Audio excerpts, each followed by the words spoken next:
Hello everyone and welcome to Open Network Learning ONL192.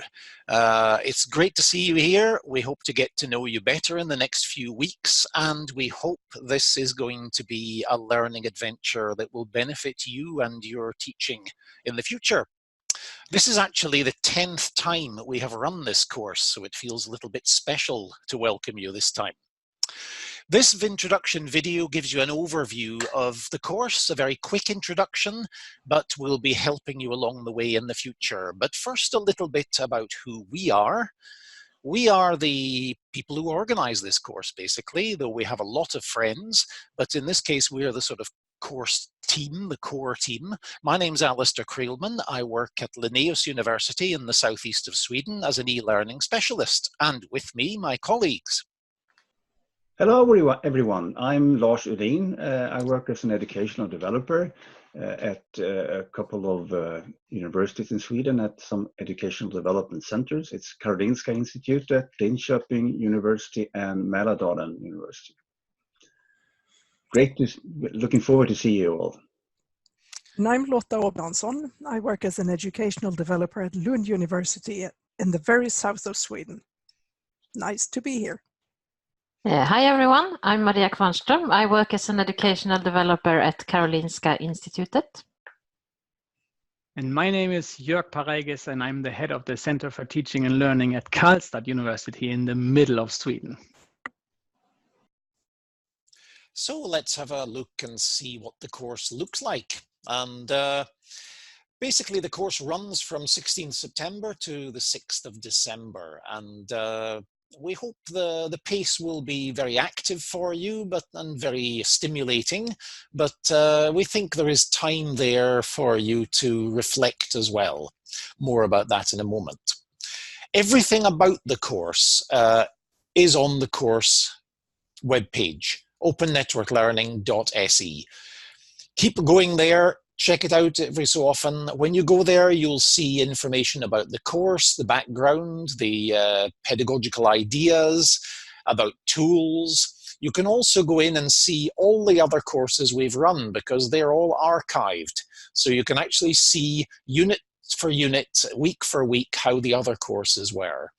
We've changed things almost every time, so they're not identical. Anyway, let's move on. And basically, the course is all of you. All of you are the OL192 community. Those of us who are teaching, facilitating, leading, as well as participants. So we're one big community. And in this course, I think we will have about between 100 and 120 participants. We're not sure exactly how many right this second, but it's around that. Now, this community is made up of quite a lot of participating institutions. These are all the institutions that are participating this time, as you can see. 7 Swedish universities, 2 Finnish universities. Special welcome to Oldenburg, who are new members of the community from Germany. We have from Switzerland, Singapore, and 2 from South Africa. And that makes us a very international community. We also have added open learners, because we advertise this course amongst sort of friends and contacts, and the open learners are people from other universities and institutions around the world who sign up to be open learners. Now, they don't have quite the same support as the people from the partner institutions, but they are integrated into the groups, they get certificates at the end, and they provide us with even more international perspective and a multicultural element. So every study group will have some of the open learners as well. And when I say study group, we divide all of you into a number of study groups, and we call them PBL groups, problem-based learning, because this course is all about problem-based learning in small groups online. So it's open, it's networked, and it's learning.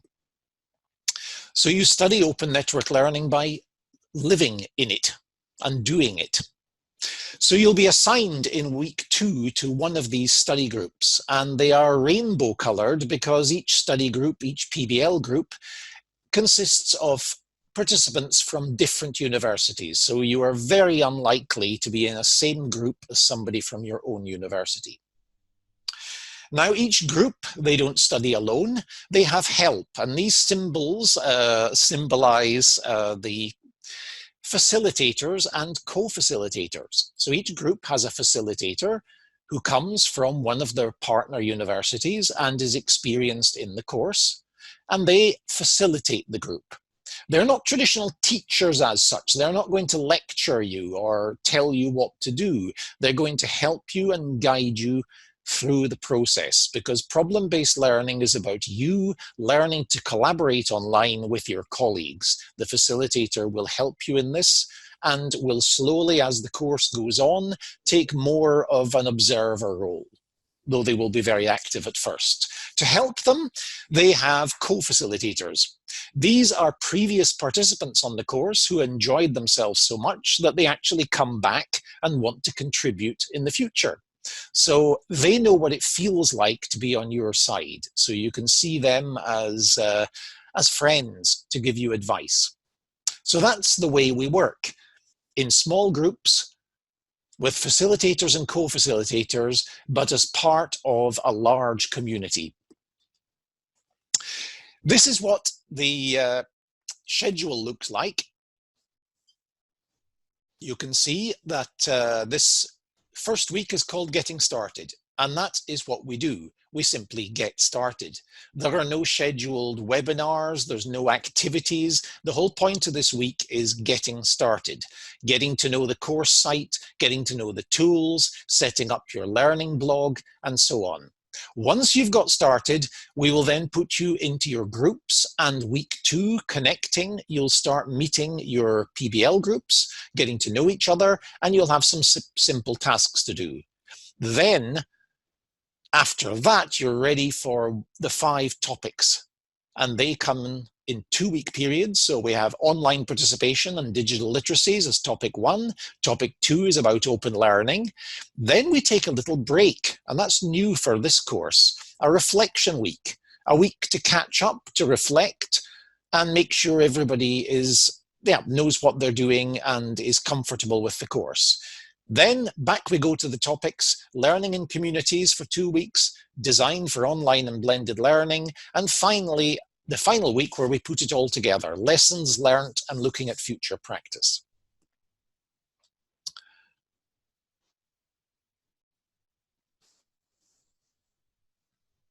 Here's an overview of what it looks like. If you can see here are the topics I've just described. In the Getting Started week, we have different spaces for communication. All through the course, we have the community space. This is a place where you can communicate with everybody on the course. This is our open forum. And here you'll be posting introductions to yourself and maybe pictures and ideas and so on.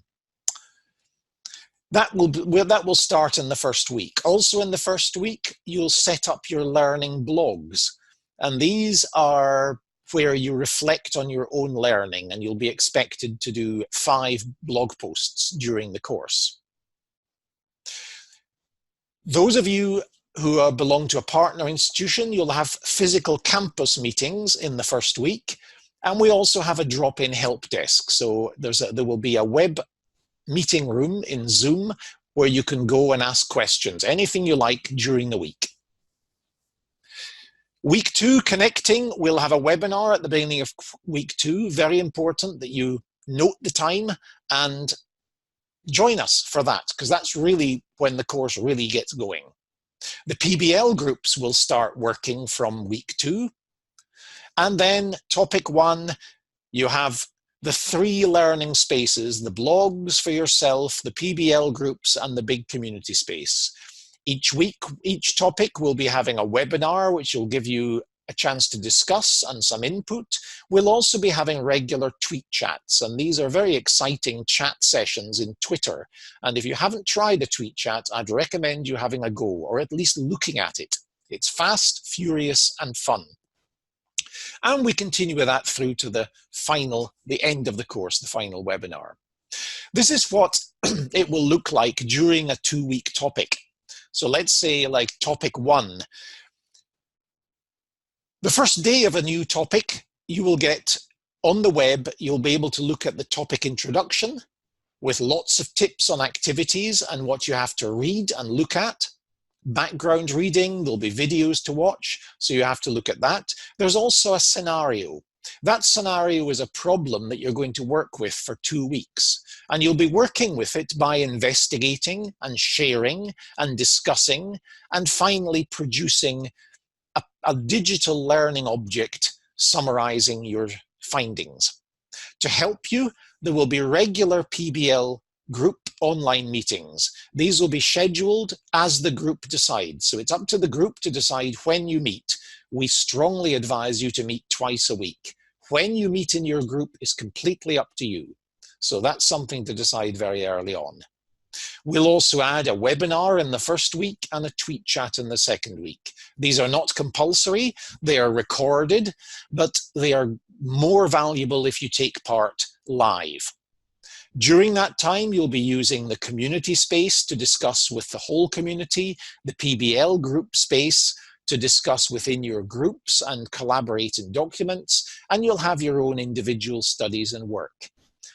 Out of that will come a shared presentation that the group will put on the main community space and get feedback on. And your individual reflections will be in your blog, and you will get comments from your peers about that. That's the overall plan for things. It'll become more clear as you get started. You have your facilitator and co-facilitator to help you. We've got a help desk in the first week. We hope we provide as much support as possible. It's a new way of working. It takes you a few weeks to get comfortable with it, but we promise you, if you stick with it and you make the effort, you will discover a lot about your own learning, about students' learning experience, and about some ideas to reflect on that will affect your own teaching. That is all we have now, so I will just close and wish you the best of luck and see you soon.